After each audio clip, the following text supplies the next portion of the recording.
Sıymık Beyşekev. Bol alt.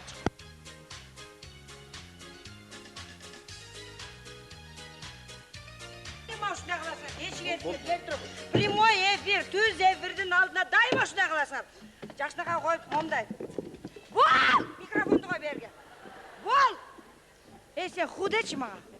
Чолгансың сен, жумуштан айрылдам айтып коеюн. Ой, бол! Ап келгиле, конокту ап келгиле. Кудай, айланайын-ай. Эфирге чейин 1 мүнөт калды, эчтеке даяр эмес. Ап келгиле тезирээк. Так, биринчи суроом кандай болот? Саламатсыздарбы? Жакшы. Свет, даярбы, Свет? Эй, айталага бербей, бетке бер, бетке. 3-чү камера каякта? Кызым кандай айланайын? Оператор кана? Деле тартасың айланайын. Чакыргыла. 1 мүнөттен бар. Ой, окугуной, саламатсызбы?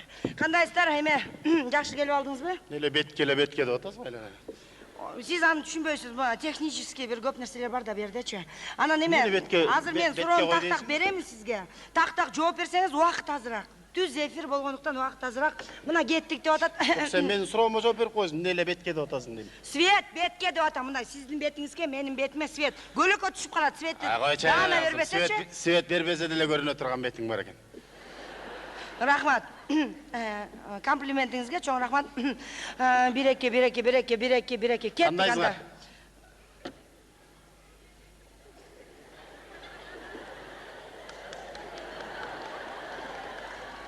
Саламатсыздарбы?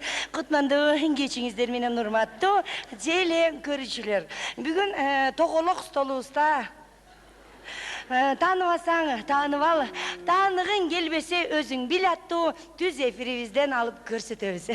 Лампочканын баарын жака коюп салып турсуңар, а? Стайылда жок болуп атса.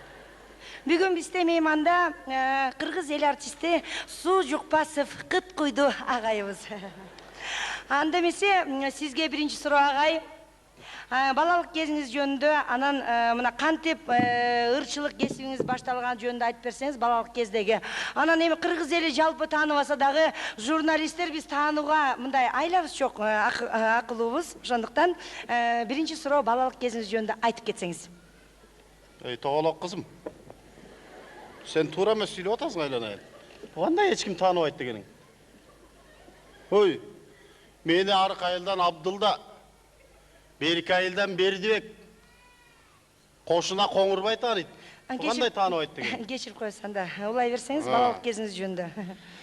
Эми менин балалык кезим жөнүндө айтсам, илгерки Союз убагында калды. Ал убак атаңдын көрү жыргал заман эле.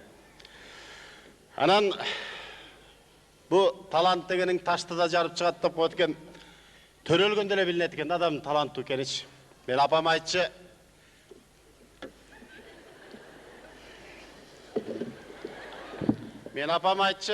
Бу сен ошо төрөлгөндө эле таланттуу болуп төрөлгөнсүң депчи. Себеби дегенде ошо кошуна колоңдор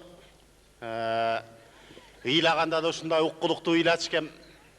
Бу ыйлаармалы качан ыйлап коет.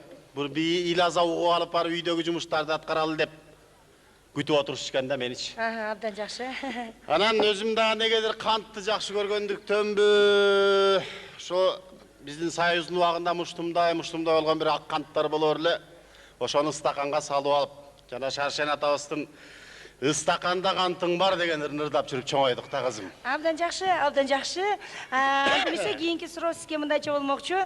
Урматтуу теле көрүүчүлөр, түз эфирден алып көрсөткөнгө байланыштуу суроолоруңуздар болсо чалсаңыздар болот. Түз эфирден телефонубуз 000099. Анда эмесе сизге кийинки суроо. Ушул мына ар бир инсан катары мектеп жашын бүттүңүз, мектепти окуп бүттүңүз. Ошондойн мына чыгармачылык жакта кайсы окууга тапшырдыңыз? Музыкалык тармакта ошол кирүү экзаменде кайсы чыгарманы аткардыңыз? Эсиңизде болсо, биздин калың журтка айта кетпейсизби? Эми ал кезде эстеш кызым. Өзүм чоңойгон нерсени кантип унутпайын анан. Эми жана айтып кетпедимби?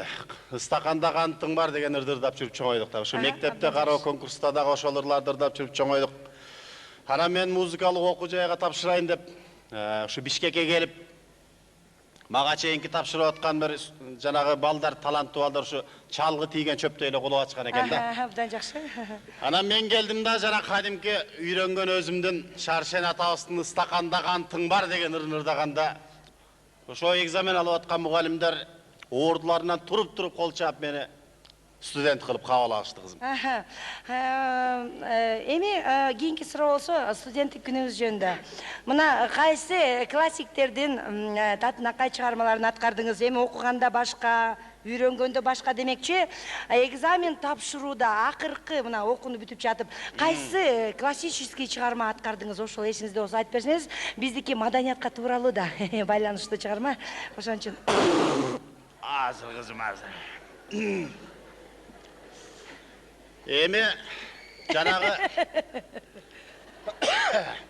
жанагы сен айткан классиктердин чыгармаларын аткарып коюш оңой эле экен. А бул биздин жанагы Шаршен атабыздын стаканда кантың бар деген ырын ырдаш кыйын экен да. Абдан жакшы. Мен ушу 5 жыл бою ошо үйрөнгөн Шаршен атабыздын стаканда кантың бар деген ырын ырдап жүрүп бүттүм десем болот да. Абдан жакшы. Анан жанагы мугалимдер дагы бүтүрүү экзаменде кайсыл ырды ырдайсың дегенде Шаршен атабыздын стаканда кантың бар деген ыры десем укпай туруп эле баа коюп жөнөтүшпөдү мени. Мен деле баа коюп коймокмун. Анда эмесе кичине оюңузду бөлбөсөк, теле көрүүчүлөрдүн бардыгына эле кант эле деген сөз угулуп баштады да. Ошондуктан мен кичине оюңузду бөлсөм. Мына өзүңүз билгендей, көп жаш ырчыларыбыз бар. Бир эле ырдан өтө популярдуу болуп кетип атышат. Мына ошолордун ырын мен ойлойм, мына бир эле ырын алып көргөндө сени гана деген ыр аябай популярдуу болду. Мына ошону күмөндөр байкебиз билсеңиз керек, мынтип ырдаса керек деп ойлойм да, колдоп коесуздар. Жүрөгүмөн чыккан сырларым, ой жалгысаган ырдайым, ой сени гана депчи.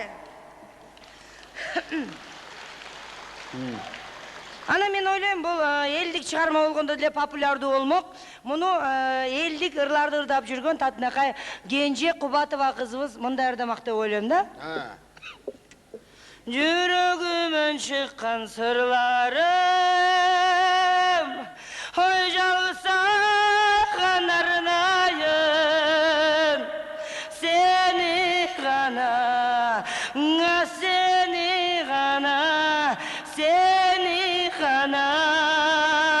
Алымкан. Ал эми ушу чыгарманы сиз кандай аткармаксыз? Ошо жөнүндө кеп салсак кана. Ал чыгарманы кандай аткарыштыгы билбейм, анан жана Шаршен атабыздын стаканда кантың бар деген ырын мындай ырдамакмын да мен эгер. Стаканда кантың бар, сени гана, сенин гана, эй баркың бар, келсеңчи да жүрсөңчү ой, ойносоңчу күлсөңчү, ой ашык дил бар, ой көңүлүм сенде жыргалай, келсеңчи. Чоңураак бара. Такыр эле канттан оюңуз бөлүнбөйт экен негизичи. Эми кичине алаксайын десем да болбой калды. Кийинки суроого өтө берсек, кичине парттак кетип атканда мени тарткыла операторлор мени. Кийинки суроо мындай болмокчу. Ушул окуу жайын бүткөндөн кийин сиз кайсы филармониягабы же опера балеткеби кайсы жакка жумушка кирдиңиз, ошо жөнүндө айтып берсеңиз. Эми айланайын кызым, таланттуу адамды бардык эле жер талашат экен. Мен 5 жыл бою ошо жана Шаршен атабыздын стаканда кантың бар деген ырын ырдап жүрүп, бир топ эле таанылып калсам керек. Ошо мен өзүм көргөн жокмун, мага айтышты, сага филармониядан келишти дейт, опера, балет театрдан келишти дейт, алып кетебиз деп. Жада калса Курчак театрдан да келишти дейт. Анан бирок мен ушундай өзүмдүн жеримдин патриоту болгондуктан ааламга кетчү жол айылдан башталат деп туруп, өзүмдүн айылымдагы клубка генеральный директор болуп кеттим кызым. Мына Кудайга шүгүр 49 жылдан бери ошо элет жеринде жана Шаршен атабыздын стаканда кантың бар деген